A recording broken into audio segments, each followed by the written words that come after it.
አይዞሽ ገለቴ አይዞሽ በቃ ምን እናርፍ በቃ ምንም ማድረግ አይቻልም።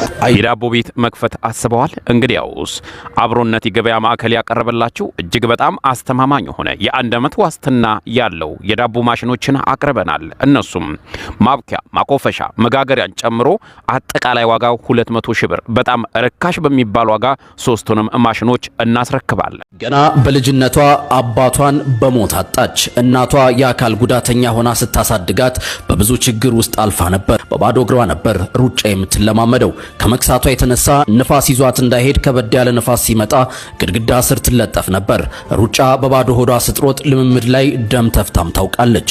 በብዙ ስቃይና መከራ ዓላማዋ ላይ ደረሰች። ሀገሯን ወክላ በዓለም አቀፍ ውድድሮች ለመወዳደር በቃች። የሀገሯን ባንዲራ ከፍ አድርጋ አውለበለበች። በዚህም በተለያዩ ጊዜ ከሩጫውና ከሀገሯ የተበረከቱላት 11 ቤቶች በተለያዩ የኢትዮጵያ ከተሞች አገኘች። የ5 መኪና ባለቤትም ሆነች። እነዚህ ለአንድ አትሌት ተራ ነገሮች ቢሆኑም ለገለቴ ቡርቃ ግን የህልውና ሀብቶቿ ናቸው። የታክሲ አገልግሎት ሲሰጣት ከነበረው ግለሰብ ጋር ጋብቻ መሰረተች። ሰውየው አጋዧ አልሆነም፣ ጠላት ሆነባት፣ ከዳት። ካላት 11 ቤቶች 10 ቤቶችን በዘመድ አዝማዱ ስም በሽያጭ ስም አዞረ። መኪኖቿንም እንደዛው። አሁን አንድ የቀራትን ቤትም በፍርድ ቤት ተከራክሮ ሊካፈላት ጫፍ ደርሷል። እቺ የሀገር ኩራት የነበረች ጀግና ጎዳና ልትወጣ ነው። የሀገርን ባንዲራ ከፍ ያደረገች ሴት ክብር እንጂ በዚህ ደረጃ ውርደት አይገባትም። ገለቴ የኢትዮጵያ ሴቶች በጓዳም ቢቀመጡም በዓለም አደባባይ ኢትዮጵያን ቢያስጠሩም ሰለባ ከመሆን እንዳልዳኑ ማሳያ ናት። ዛሬን ለነገ እንኑር። መልካም ጊዜ። ጀግናዋ አትሌት ደራርቱ ቱሉ ባሏ ንብረቷን በሙሉ ወስዶባት ባዶ አስቀራት። ደራርቱም ችግር ላይ ወደቀች። ደራርቱም መለስ ዜናዊ ድረስልኝ አላለችም።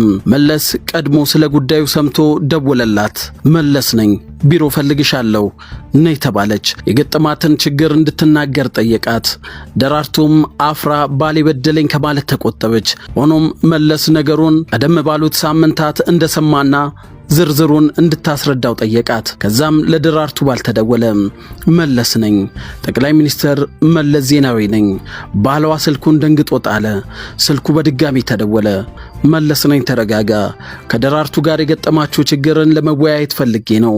በሰላም ተወያይታችሁ ብትፈቱት ይሻላል። ዞሮ ዞሮ በፍርድ ቤትም 50 በ50 ስለሚደርሳችሁ ግማሹን ብትመልስላት ጥሩ ነው። ቢሮና እፈልጋለሁ፣ ሰው ልክልሃለሁ። የደራርቱ ባለም አረ ሁሉንም ትውሰድ፣ አሁኑኑ መልስላታለሁ። እኔ እኮ ተናድጄ ስለተጣላም ብዬ ነው እንጂ።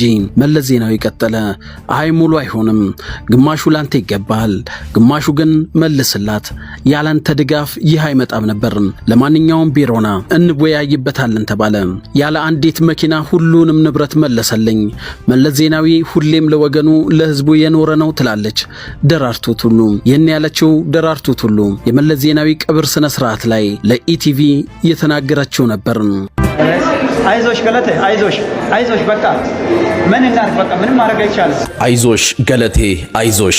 ይህ የአይዞሽ ማበረታቻ ያኔ ለትንሽ ደቂቃ በሚደረገው የሩጫ ውድድር አትሌት ገለቴ ቡርቃ ስለተሸነፈች ነበር። አሁን ግን ሁኔታው ተቀይሮ አትሌት ገለቴ በህይወት ሩጫ እየተሸነፈች መጣለች። ለዚህም ነው ባለቤት የዘረፈኝ ጎዳና ልወጣ ነው ድረሱልኝ ስትል የተናገረችው። አንድ ተከታይ ግን ይጠይቃል። ሰላም ወንድሜ፣ እስቲ ዛሬ የታዘብኩትን አንድ ነገር ላማክር። የሆነ ጊዜ አስጌ ዴንዳሾ ስለ ሴት ልጅ ሲያወራ ያኔ እሱ ላይ የተነሱት የኢትዮጵያ ሴት ጠበቃ ማህበራት ዛሬ ላይ የሀገር ባለውለታ የሆነችው አትሌታችን ገለቴ ቡርቃ ስትዘረፍ የት ገቡ ትንሽ በማለት የቁጭት በሚመስል መልኩ ያቋርጣል። እናንተስ ምን አሳባላችሁ? ዛሬን ለነገ እንኑር። መልካም ጊዜ።